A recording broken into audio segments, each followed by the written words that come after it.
Det er ikke altid lige nemt at finde årsager til, at man er blevet, som man er.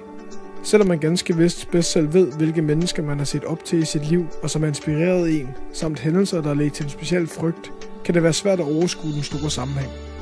Her kan begrebet socialisering hjælpe med at forstå den påvirkning, man er udsat for siden fødslen.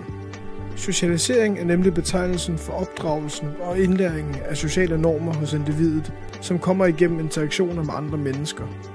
Man deler typisk socialisering op i den primære og den sekundære socialisering. Den primære socialisering foregår i hjemmet. Her videregiver forældrene værdier og normer til deres børn igennem snakke ved middagsbordet, husregler og livsvaner. Dermed har forældrene stor indvirkning på, hvordan børnene kommer til at opføre sig. Måske arbejder faren eksempelvis i militæret og får barnet til også at blive fascineret af militæret. Men det er ikke kun familien, der skaber os som mennesker. Den sekundære socialisering foregår nemlig i fællesskaber uden for familien.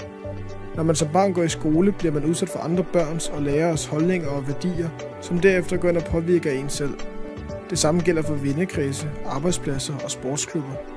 Begge socialiseringstyper har stor indvirkning på individet, og når man eksempelvis skal til at overveje, hvilket arbejde man har tænkt sig at uddanne sig til, kommer de forskellige personer og fællesskaber, der har påvirket en igennem livet, til at have en indvirkning på ens valg. Socialiseringen, man gennemgår som individ, skaber nemlig en kombination af værdier og holdninger, som påvirker ens fremtidige valg. De fremtidige valg fører så til nye fællesskaber, hvor man bliver socialiseret, og sådan fortsætter det. Tilbage i 1800-tallet og dele af 1900-tallet var valget om uddannelse imidlertid ikke særlig svært. Storfamilien var den typiske model for familier i lande som Danmark, og det betød, at børn, forældre og bedsteforældre levede sammen og tilbragte meget tid med hinanden. Børn arbejdede derfor ofte med det samme som deres forældre, og det betød, at den primære socialisering var størst, da det var familien, der havde den største indvirkning på individet. Storfamilien er sidenhen blevet erstattet af kernefamilien. I kernefamilien finder man mor, far og børn.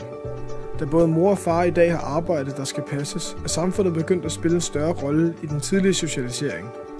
Vuggestuer, børnehaver og skoler varetager i dag dele af barnets opdragelse fra en tidlig alder, hvilket har ledt til, at man i dag taler om, at børn er udsat for en dobbelt socialisering. De kommer nemlig relativt hurtigt i daginstitutioner, hvor den sekundære socialisering udføres, samtidig med at de oplever den primære socialisering i hjemmet. De forskellige grupper, man som individ interagerer i, kan inddeles i primære og sekundære grupper. En primær gruppe indebærer et tæt forhold mellem personerne i gruppen, som tilbringer meget tid sammen med hinanden. Familien og tætte vennekredse kan nævnes som eksempler. Sekundære grupper derimod er mindre tæt forbundet og ofte med flere medlemmer.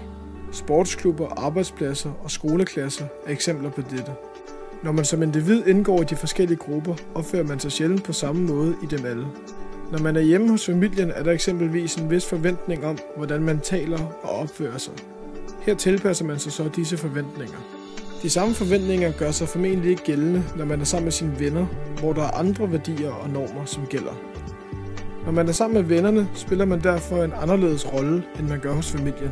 På trods af, at man ofte spiller flere roller i hverdagen, afhængigt af de fællesskaber, man interagerer i, er man stadig den samme person.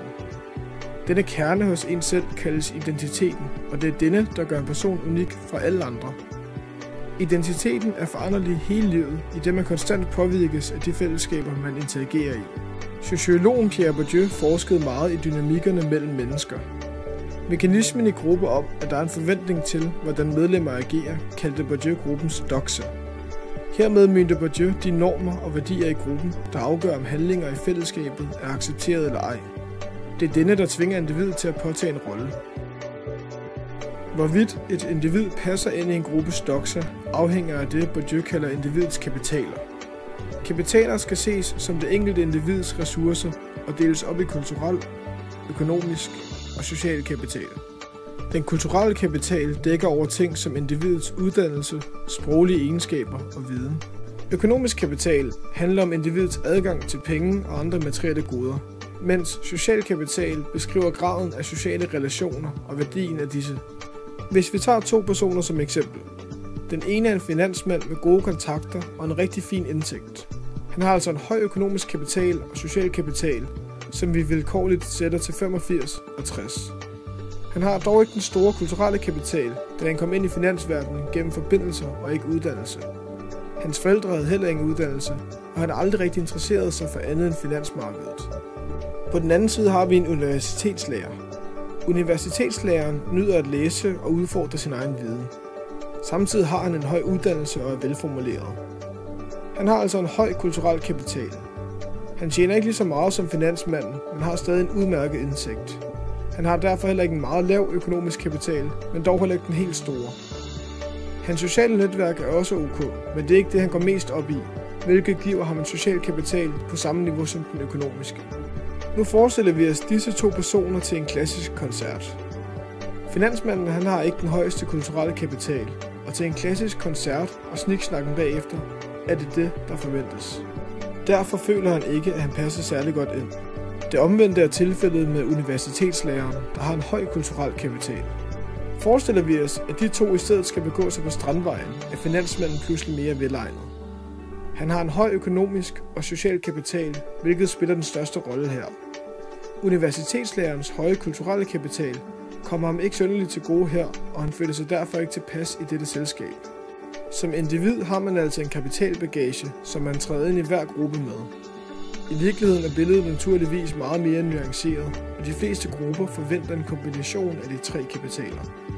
Men Bourdieu's teorier om gruppers doxa og individets kapitalformer bliver stadig meget brugt den dag i dag.